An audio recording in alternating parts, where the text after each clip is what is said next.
바울 서신서를 보면은 서신서의 구조가 신학이 앞부분에 나오고 이 신학 이후의 신학함, 다시 말해 실천에 대한 이야기가 나온다고 했습니다. 이 에베소서의 말씀도 그렇게 구성되어 있어요.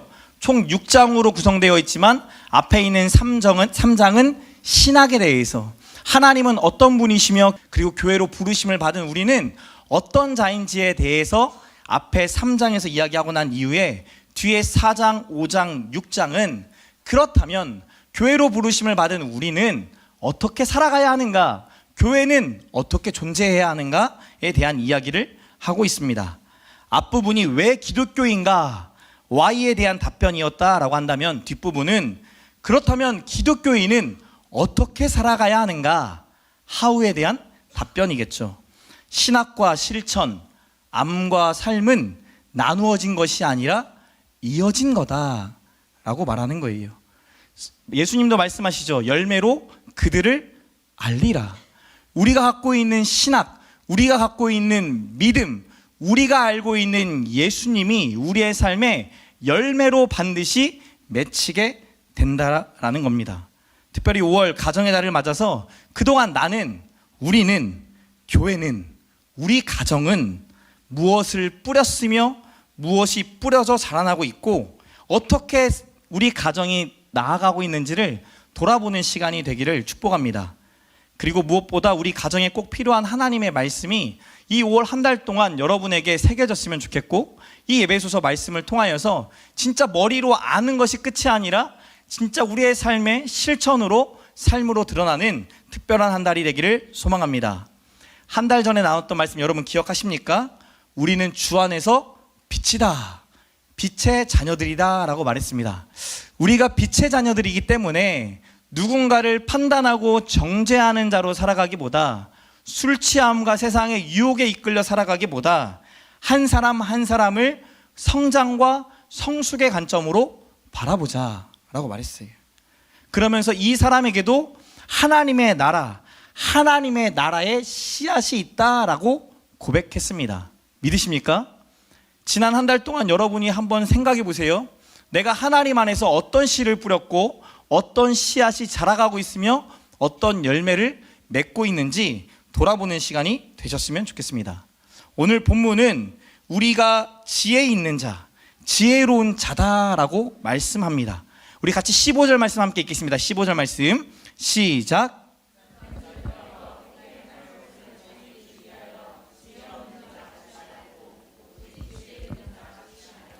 너희가 어떻게 행할지를 자세히 주의하여 지혜 없는 자 같이 하지 말고 오직 지혜 있는 자 같이 하여 라고 말씀하죠. 옆 사람 다시 한번 바라보세요.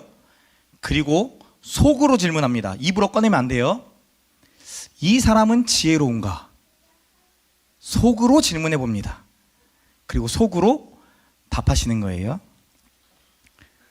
근데 보니까 이미 눈빛으로 다 대답을 하시는 분들이 계세요.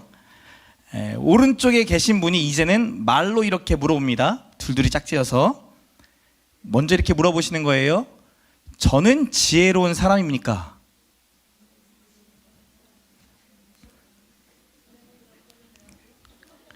이승훈 씨의 몸을 너무 흔드시는 거 아니에요? 너무 정면에서 너무 잘 보이는데. 자, 이번엔 왼쪽에 계신 분이 물어봅니다. 저는 지혜로운 사람입니까? 가정의 달이에요. 좀 마음을 담아서 말해주세요. 보니까 벌써 이미 몸으로 강하게 부정하시는 분들, 긍정하시는 분들이 참 많이 있는데요. 지혜롭지 않게 살아가고 싶은 사람이 어디 있을까요? 누구나 다 지혜로운 자로 살아가고 싶고 지혜가 내 안에 머물러서 참 내 삶이 풍성하다 말하고 싶을 것 같습니다. 그런데도 불구하고 방금 제가 물었던 이 질문에 여러분 스스로는 지혜로운 자로 행동했던 것 같습니까? 이렇게 질문해 보는 거예요. 나는 지혜로운가? 지혜 있는 자처럼 살아가고 있는가? 우리는 끊임없이 질문해야 합니다. 왜냐하면 이미 예수님을 통하여 우리에게 하늘의 지혜를 주셨기 때문에, 하늘의 지혜를 주셔서 그 지혜를 가지고 살아가고 있기 때문에 내 삶이 얼마나 지혜로운가, 하나님이 주신 지혜를 잘 선용하고 있는가 돌아보는 저와 여러분 되시길 축복합니다. 누가 지혜로운 사람인가라는 질문에 답을 하기 위해서는 어떤 사람이 지혜로운 사람인가에 대한 질문이 먼저 나와야 합니다. 하나님 보시기에 어떤 사람이 지혜로운 사람일까요? 오늘 본문은 바울을 통해 크게 세 가지를 우리에게 말해줍니다.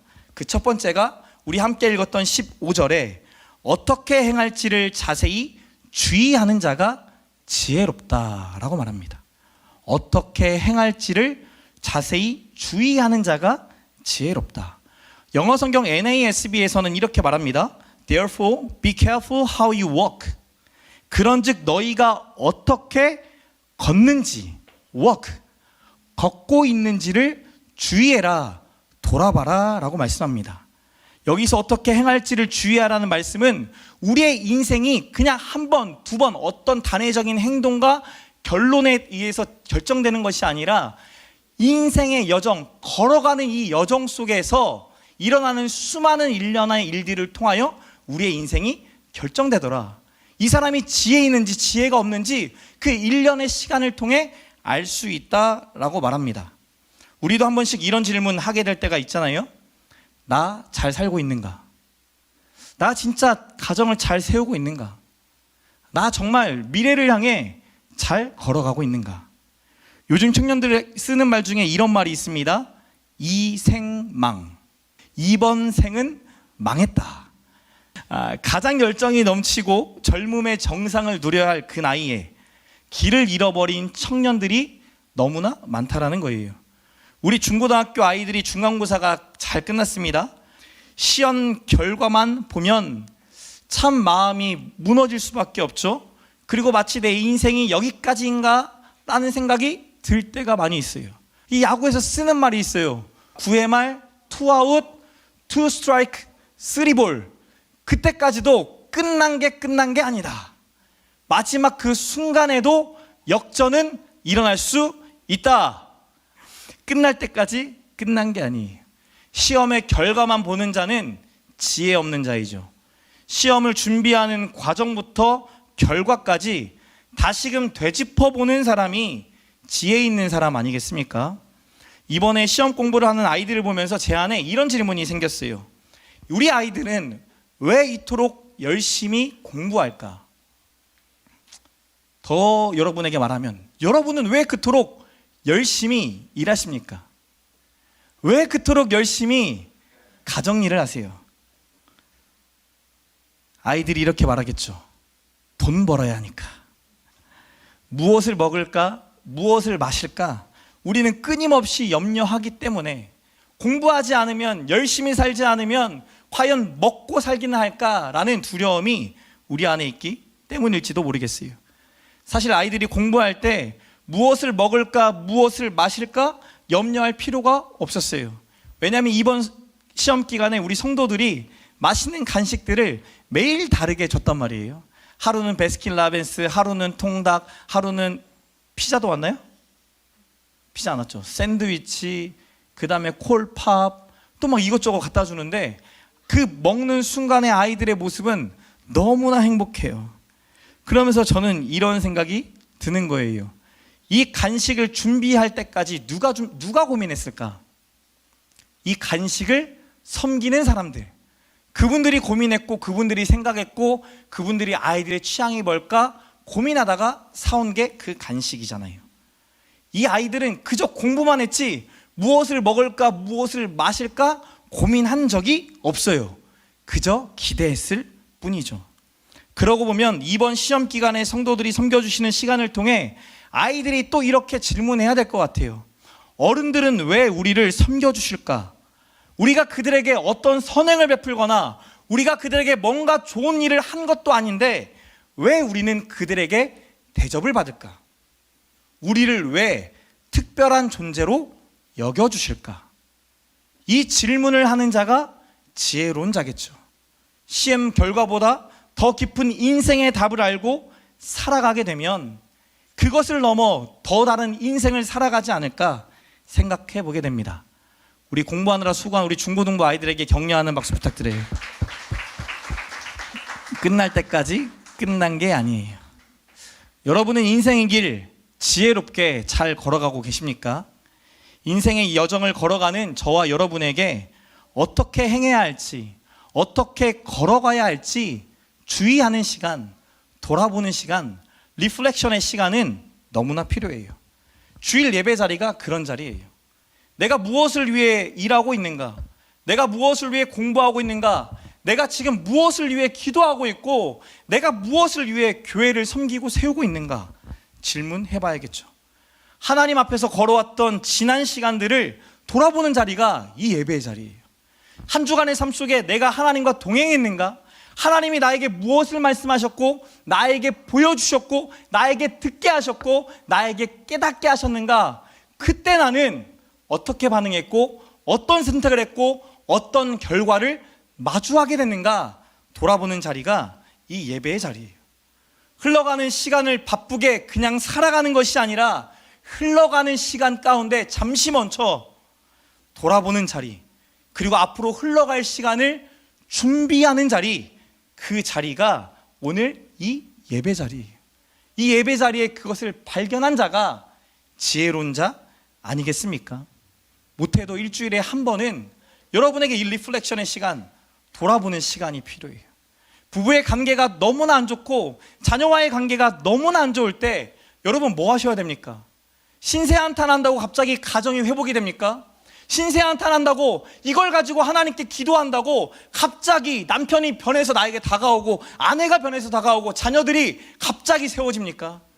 문제를 일으켰던 아이들이 갑자기 이렇게 살면 안 되지 하고 확 돌아올까요? 있어요. 주의 은혜로 정말 그런 사람들도 있습니다. 그런데 우리가 알잖아요. 하나님은 심는 것 가운데 거두게 하시는 분, 물리적인 시간을 통해 하나님의 역사하심을 과정 속에서 보게 하시는 분이에요. 우리가 돌아보지 않으면, 리플렉션 하지 않으면, 하나님 안에서 우리의 가정과 우리의 지난 시간들을 돌아보지 않으면 똑같아요.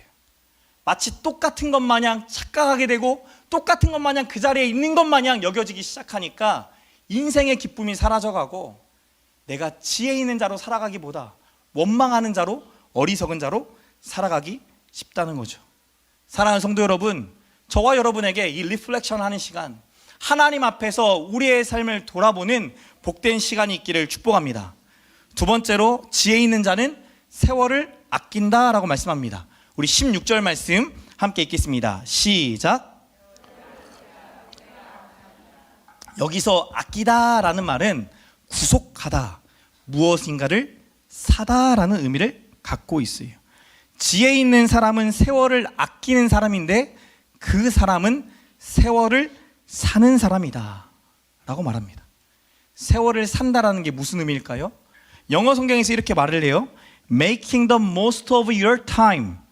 당신의 시간을 최대한 활용하는 사람이 지혜로운 사람이다 라고 말합니다.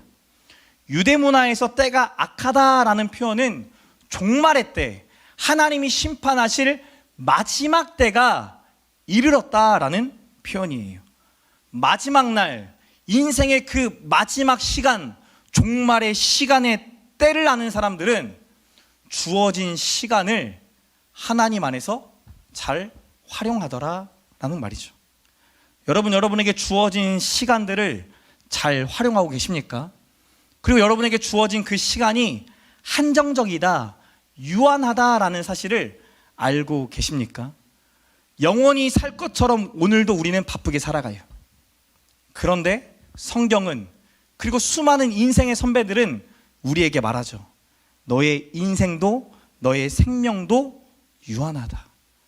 너의 시간도 언젠가는 끝이 있다.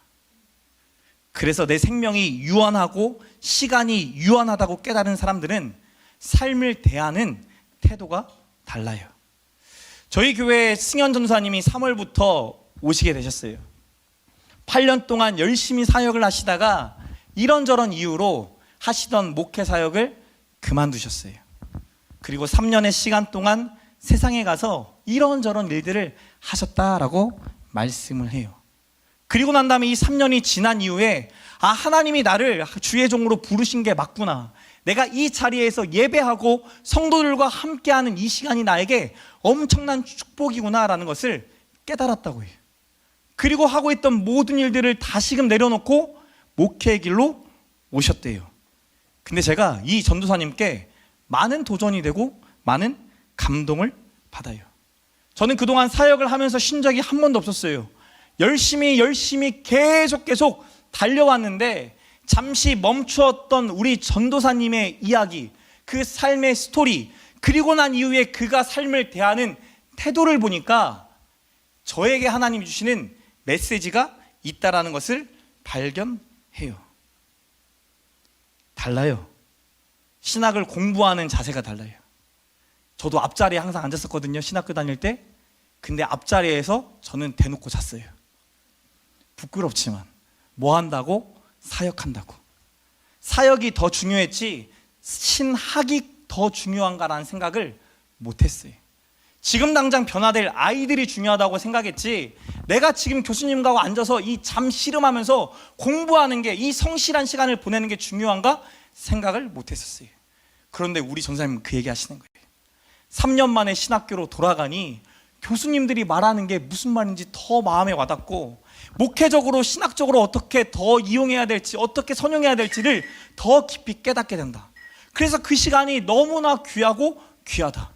저는 신학교 수업 받으면서 한 번도 이 시간이 귀하다라고 여긴 적이 없거든요. 여러분, 이 예배 자리에 오시면서 이 예배 자리가 너무 귀하고 귀하다라는 것을 하나님이 우리에게 느끼게 해준 적이 있어요. 언제였죠? 팬데믹, 코로나 기간. 코로나 기간에 이렇게 현장에서 예배할 수 있었던 날이 우리에게 그렇게 멀리 있지 않았었잖아요. 예배 드리고 싶어도, 같이 찬양하고 같이 공동체로 어울리고 교제하고 싶어도 그럴 수 없었잖아요. 하나님이 그 시간을 우리에게 주셔서 우리로 하여금 모든 것이 멈춰버리는 시간을 주셨잖아요. 그런데 그때 하나님 예배할 수 있으면, 공동체가 모일 수 있으면, 함께 할 수 있으면 너무 좋겠어요. 갈망했던 수많은 성도들이 코로나가 풀린 이후에도 돌아왔어요? 안 왔죠. 돌아오는 우리 가운데 예배에 대한 갈망과 예배를 통해 하나님이 일하실 거에 대한 기대감이 있으신가요? 그때 그토록 사모했는데, 그럼 우리 다시금 돌아봐야죠. 승현 전사님 통해 저희 목회를 돌아본 거예요. 열심히 살아왔는데, 발버둥 치며 살아왔는데, 이것저것 배우고 여러 훈련을 받으며 살아왔는데, 정작 내 중심에 진짜 마지막 때를 알면서 사역하고 있는지, 하나님이 오실 그날을 기대하고 소망하며 살아가고 있는지, 내가 무엇을 향해 발버둥 치며 살아가고 있는지를 질문하게 되더라고요. 사랑하는 성도 여러분, 아직도 답을 모르시겠다 하시는 분은 누구 만나시면 돼요? 승현 전도사님. 밥 사주시면서 그분의 이야기 한번 들어보시길 축복합니다. 5월 가정의 달을 맞아 여러분에게 진짜 중요한 것이 발견되는 시간 되셨으면 좋겠어요. 우리의 시간은 속절없이 흘러가요. 정말 속절없이 흘러가요. 5월 2일이 저희 9주년이었는데 벌써 9주년이 된 게 너무 신기해요. 9주년이 됐을 때 제가 제 거울에 비친 얼굴을 봤는데 좌절이 돼요.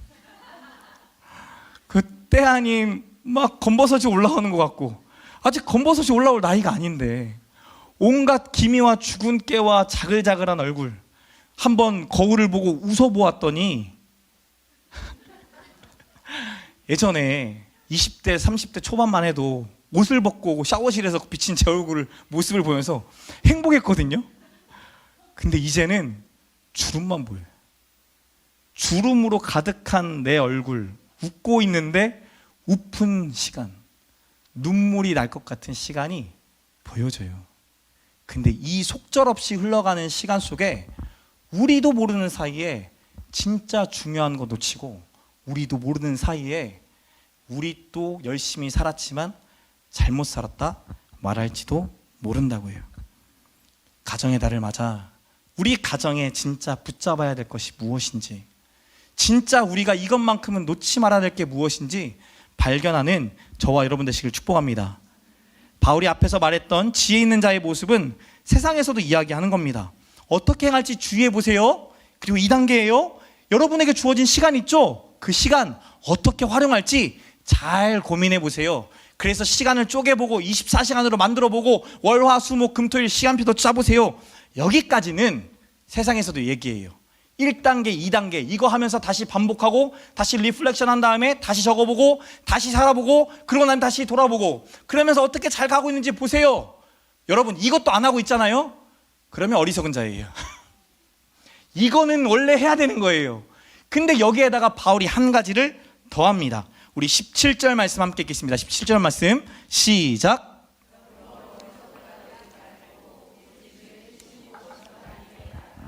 지혜 있는 자는 오직 주의 뜻이 무엇인가 이해하는 자다라고 말씀합니다. 어떻게 행동할지, 어떻게 걸어가야 할지도 주의해야 하지만 어떻게 세월을 아껴야 할지, 주어진 시간을 어떻게 활용하는 것이 유한한 인생을 잘 사는 것인지 생각하는 것도 중요하지만 그 무엇보다도 하나님의 뜻이 무엇인지 이해하는 게 중요하다라는 거예요. 하나님은 지혜의 근원이시죠. 지혜를 갖고 계신 그 하나님께서 우리에게 지혜를 주셨어요. 그리고 악하고 더러운 세상, 무너지고 무너질 수밖에 없는 이 세상 속에서 하나님의 뜻을 이해하고 그 이해한 대로 실천하며 살아가는 삶을 통해 지혜 있는 자로 우리를 세우기 원하신다라는 거예요. 다시 말해 하나님의 뜻이 무엇인지 이해하는 자세를 가진 사람, 그 사람이 지혜자다. 인생은 해석이다라는 말이 있어요. 신앙생활을 풍성히 누리는 분들을 보면 자신의 삶을 끊임없이 해석하는 분들이 있어요. 나의 이 시기는 하나님이 이렇게 일하셨어. 나의 이 시기는 이렇게 하나님이 도우셨어. 이 시기는 나에게 성숙과 성장의 시간을 주셨어. 하나님이 해석하는 시간을 주시더라는 거예요. 제가 고등학교 5년 다녔어요. 전라고등학교 2년 다니다가 호주로 유학 갔는데 내신으로 대학교를 가는지를 몰랐어요. 유학을 가면 미리 알아보고 사전에 계산해보고 고민해보고 갔어야 되는데 알아보고 계산하고 한 것이 아니라 가고 싶어서 무조건 우겨서 갔더니 고등학교 성적이 중요하네. 한국 성적은 들어가지도 않네. 여러분 5년 동안 고등학교 다니면 여러분 기쁘시겠습니까? 같이 공부했던 친구들이 서울대 가고 뭐 칭화이대 가고 어디 가고 여기저기 가고 하는데 연고대 가고 하는데 나만 고등학생으로 2년을 더 살아야 된다고 한다면 여러분 어떠시겠어요? 근데 이 인생을 하나님이 해석하게 하시더라고요. 해석하기 되어지기 시작하니까 내 신앙생활이, 내 삶이 풍성해져요. 여러분 저만 고등학교 5년 다닌 줄 알았고 저만 1학년 때 방황한 줄 알았어요. 저만 모태신앙으로 자라갖고 이렇게 뜨거운 믿음이 없는 줄 알았어요. 그런데 목회를 하면 할수록 그런 사람들 계속 만나요. 그분들은 저를 통해 은혜를 받아요. 목사님도 그러셨어요? 아 그럼 저도 괜찮아지겠네요. 인생은 해답이에요. 어떻게 해석하느냐에 따라 인생의 해답이 달라져요. 하나님의 말씀으로 하나님의 뜻을 해석하는 사람들 여러분 주변에 가까이 하시길 바라요. 그렇다면 우리가 이렇게 질문하게 되죠. 하나님의 뜻이 무엇인가? 나는 도저히 이해가 안 되는데. 많은 성도들이 와서 물어요. 도저히 이해가 안 된다고. 우리 성도 어제 유아 세례 교육하는데 그 얘기 하더라고. 처음에 막 교회 나와서 막 뜨겁게 하나님 만나고 또 하나님의 일하심을 경험하고 또 웅이를 살려주시고 또 미지 성도를 살려주시고 했던 그 1년의 과정 속에서 하나님의 말씀이 그렇게 잘 들리고 깨달아졌는데 어느 순간부터 안 들리더라. 근데 눈물이 글썽글썽 거려요. 제가 거기서 그걸 알은 거죠. 하나님을 향한 사모함은 있는데 사모함과 함께 감동이 없으니까 미치겠는 거예요. 옛날에 느꼈던 그 뜨거움은 알고 있는데, 경험해서 알고 있는데 지금은 그 뜨거움이 느껴지지 않으니까 미치겠는 거예요. 여러분 그럴 때 있잖아요. 하나님의 뜻이 분명히 뭔가는 있을 텐데 그 뜻이 깨달아지지 않을 때, 그때 우리가 이렇게 질문해야 되죠. 목사님, 하나님의 뜻은 무엇일까요? 저한테 이렇게 질문하죠. 그런데 오늘 성경은 18절에 이렇게 말씀합니다. 18절 말씀 읽겠습니다. 시작.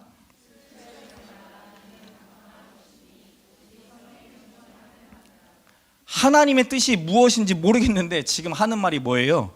술 취하지 말래요. 술 드시는 분들 가슴에 찔리실 거예요. 저도 대학교 1학년 때 참 많이 먹었고 술독도 걸려봤고 참 별짓 다 해봤던 것 같아요. 술을 취하면 어느 길로 가요? 결국엔 방탕한 길로 가요. 오늘 아침 뉴스에 그 뉴스가 나왔어요. 5월 1일 날 길을 지나가던 구청 공무원이 축구놀이를 하고 있는 여학생들 3명 중에 1명을 구타했다. 이유는 술 취해서. 깨어난 다음에 뭐라고 말을 해요? 술 취해서 기억이 안 나요. 술로 가득 채워지면 내 의지가 사라져요. 술의 지배를 받게 되면 술이 나를 조종하죠. 근데 이게 하나님의 뜻을 깨닫는 것과 무슨 상관이 있냐고요? 내가 다른 누군가의 지배를 받기 시작하면 하나님의 뜻이 생겨날 리가 없죠. 여러분, 뭔가를 사야겠다라는 구매 욕구가 너무나 강하면 하나님의 뜻이 잘 깨달아집니까? 아니에요. 내 마음에 뭔가가 가득 채워져 있으면 가득 채워져 있는 그걸로 인해 하나님의 뜻은 깨달을 수가 없어요. 오늘 성경에서 말하기를 18절에 오직 성령으로 충만함을 받으라. 성령으로 채워질 때 내가 하나님의 영, 지혜의 영, 계시의 영이라고 말했던 우리에게 하늘의 지혜를 주시고 하나님을 알게 하는 그 성령으로 채워질 때 하나님의 뜻이 분별되어진대요. 여러분, 성령 충만하다라고 하면 어떤 게 떠오르십니까? 근데 성령 충만하면 이런 거 떠오르잖아요. 알랄랄랄랄랄랄라 하면서 넘어져 하면서 공기 불고 바람 불고 100일 작전 기도해야 되고 몇 년 드려야 되고 헌금을 몇 억 이상 해야 되고 능력 있는 사람, 카리스마틱한 목회자나 종교인들, 그들의 말과 기도가 능력 있고 나를 성령 충만한 자로, 하나님을 깨닫게 하는 자로 세운다라고 착각하시는 분들이 많으세요. 왜냐하면 우리는 샤머니즘의 문화를 가지고 살아가는 사람들이기 때문이에요. 우리나라의 기본적인 토속신앙이 샤머니즘이잖아요. 빌고 빌어서 얻는 거. 무서운 귀신 앞에, 나보다 강력한 존재 앞에 두려워 떨면서 그의 마음을 풀어줘야 되는 거. 한을 풀어줘야만 나에게 축복이 임한다라고 생각하는 거.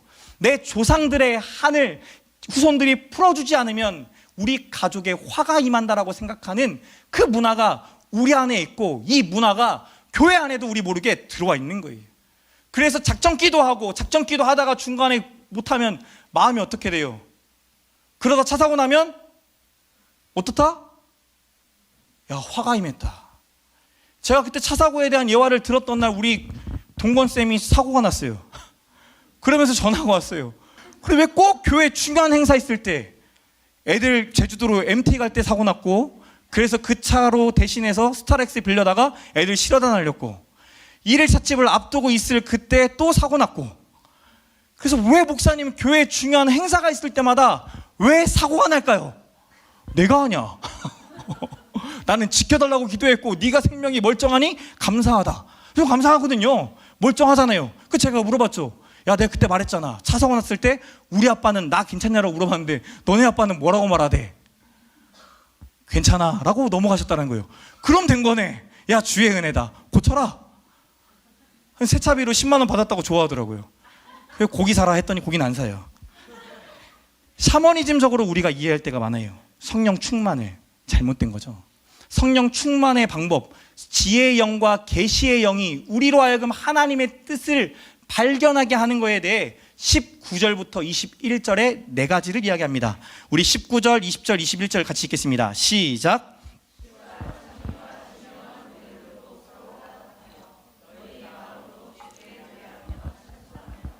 범사에 우리 주 이름으로 항상 아버지 하나님께 감사하며 그리스도를 경외함으로 피차 복종하라. 성령으로 충만되어진 사람들의 특징이에요. 시와 찬송과 신령한 노래들로 서로 화답한다. 시는 시편시를 의미하기도 하고 혹 마음에서 주신 하나님의 마음을 고백하는 거기도 해요. 찬송과 신령한 노래는 누구에 대한 이야기죠? 하나님에 대한 이야기. 우리가 주일 아침에 모여서 같이 찬양하는 게 내가 먼저 위로받으려고 하는 것이 아니라 절대자이신 하나님, 절대 주권을 가신 그 하나님에 대해서 찬양하는 시간이에요. 그럼 뭐 하는 거예요? 하나님에 대한 이야기를 나누는 시간, 서로 화답하는 시간이 성령으로 충만되어지는 시간이고 하나님의 뜻을 발견하는 시간이다 라고 말하는 거예요. 저희 사역자들이 화요일 오전에 같이 말씀 나눔을 합니다. 주일날 나눌 말씀을 미리 같이 읽고 설명해 주는 것이 아니라 설명 없이 각자가 읽으면서 하나님이 주신 마음을 나누는 시간을 가져요. 그러면서 삶에 대한 이야기를 나누고 이런저런 이야기를 나누는데 4명에서 5명에서 나누는 그 시간이 몇 시간 가는 줄 아세요? 최소 2시간이 가요. 끝나지 않으면 식사 자리에서까지 이어져요. 그리고 나면 식사한 이후에 그 다음 시간에도 이어져요. 그러면서 결국에 저희가 뭐 말하는 줄 아세요? 야, 하나님은 위대하시다. 진짜 우리가 하나님 붙잡아야 된다. 하나님 말씀밖에 없다 라고 말하게 돼요. 그런데 교회 사역이 바빠지고 해야 될 일들이 많아졌을 때 저희가 이것을 못하고 넘어갈 때가 있어요. 갑작스런 신방이나 어떤 일들이 있을 때 못할 때가 있어요. 그럴 때면 사역자들이 꼭 하는 말이에요. 목사님, 화요일 날 같이 말씀 나눔 안 해서 그런지 좀 마음이 공고해요. 마음이 불편해요. 마음이 어려워요. 우리 인생이 해석되지 않는다라는 거예요. 여러분, 하나님의 말씀이 우리로 하여금 우리의 인생을 해석하게 해요. 그런데 때로는 나 혼자만의 해석이 아니라 같은 본문을 가지고 나누는 믿음의 공동체를 통해 이게 더해져요. 해석이 더해지고 더해지니까 풍성함을 경험하게 되죠. 목요일날 하는 커피팸이 딱 그런 시간이에요. 우리 사랑하는 성도들이 모여서 여러 가지 말들을 나누고 막 눈물 흘리고 기도 제목 나누고 진짜 너무 신기하고 재밌어요. 그러고 난 다음에 마음이 풍성해지니까 뭐예요? 먹어요. 먹는데 먹는 게 점점점 늘어나요. 그래서 먹다 보면 오후 2시가 넘어가 있어요. 이 시간이 풍성하니까 여러분, 부부관계를 해결하는 가장 쉬운 방법은 대화예요. 대화하는 시간이에요. 대화하는 시간이 소통의 시간이 되고 소통의 시간이 연합의 시간으로 이루어지면 부부관계는 반드시 세워지죠. 근데 무엇으로 대화할 거냐고요. 무엇으로 대화할 때 이 대화가 소통이 되고 연합이 될까요? 여러분, 질문해 보셔야 돼요. 바울은 지혜의 영, 계시의 영, 하나님의 말씀을 가지고 나눌 때 그 가정이 세워지는 것을 경험하더라 말씀하죠. 저희도 그래서 이거 하는 거예요. 제 아내랑. 아내와 일주일에 한 번씩 2시간에서 3시간씩 무조건 대화하면서 같이 나누는 시간을 가져요. 아내가 설교 준비할 때, 저 설교 준비할 때, 그럴 때 어떨 때는 새벽 1시까지 같이 가지고 연구한 말씀을 나눌 때가 있어요. 그러다 보면 우리의 인생이 해석되어지고 우리의 이번 주가 해석되어져 되게 풍성해져요. 마음이 풍성해지니까 어떻게 돼요? 새벽 1시에 야식 시켜 먹어요. 다음날 버거운데 아침에 일어날 때 너무 행복해요. 여러분, 경험해 보셨습니까? 다음날이 겁이 나는 분들 많이 있으시잖아요. 직장 일을 하다 보면, 사업을 하다 보면 다음날 스케줄이 정해져 있어서 딱 여기까지만 대화해야지라는 생각이 들 때가 참 많이 있잖아요. 근데 성령이 우리의 마음 가운데 거하셔서 하나 되게 하실 때는 그게 두렵지가 않다니까요. 다음날이 두려워지는 시간이 아니라 지금 이 시간, 하나님의 나라를 누리는 시간, 성령 안에서 해석되어지는 시간이 되어지니까 이 시간이 특별해지는 거예요. 여러분, 이 시간이 저와 여러분 가운데 가득하기를 축복합니다. 여러분의 가정 가운데 있기를 축복합니다. 저도 그래서 창조 태양이와 이거 하는 거예요. 창조 태양이와 요즘에 플러스 원, 마이너스 원, 너 1점 플러스 1점 마이너스 하면서 하고 있어요. 뭐 하려고? 대화하려고. 오늘 아침에 제가 이랬거든요. 창조 태양아, 오늘 아침에 서로에게 칭찬하면 플러스 원이야 라고 했더니 태양이가 이렇게 말을 해요. 바로, 형아는 양말을 참 잘 접어. 나에게 양말 접는 법을 가르쳐줘서 고마워. 그랬더니 창조가 또 이어서 말을 해요. 태양이는 기억이 안 나요. 기억이 안 나는데 창조가 와서 저에게 말하죠. 아빠, 나도 플러스 1점 해줘야지. 서로가 대화하는 시간, 서로가 화답하는 시간. 하나님이시라면 어떻게 하실까? 하나님은 우리 가정을 어떻게 세워가기 원하실까? 묻고 나누는 대화 속에 하나가 되더라고요. 두 번째로, 너의 마음으로 주께 노래하며 찬송하래요. 마음으로 드리는 찬송, 마음으로 드려지는 그 중심을 하나님이 보시고 하나님께서 그 마음 때문에 성령의 충만함, 성령으로 채워지는 것들이 일어나게 된대요. 세 번째가, 범사의 우리 주 예수 그리스도의 이름으로 항상 아버지 하나님께 감사한다. 범사, 항상 무슨 말이죠? 모든 일에 모든 순간에 감사하는 자에게 성령의 충만함이 임하더라. 그 사람이 지혜로운 자다. 그 사람이 하나님의 뜻을 해석하는 자다라고 말씀해요. 여러분, 감사는 아무리 반복해도 지나치지가 않아요. 우리 지율이가 병원에 입원해 있어요. 폐렴 때문에 지난번에 한 번 입원했잖아요. 그리고 혈관 주사 맞았는데 그 잘못돼가지고 4번이나 고생했다고 했잖아요. 그리고 다 나았다고 해서 퇴원했는데 다시 또 입원했어요. 그러면서 어제는 전화가 왔어요. 은실 성도에게. 목사님, 우리 애기 위해서 기도 좀 해주세요. 오늘이나 내일 시간 되실 때 오셔서 기도 좀 해주세요. 주치의가 왔다 갔는데 항생제가 듣지 않아서 더 센 항생제를 써야 할 것 같다라고 얘기를 했다는 거예요. 그 얘기를 듣는 부모의 마음이 얼마나 무너져요. 그런데 더 무너지는 게 뭔지 아세요?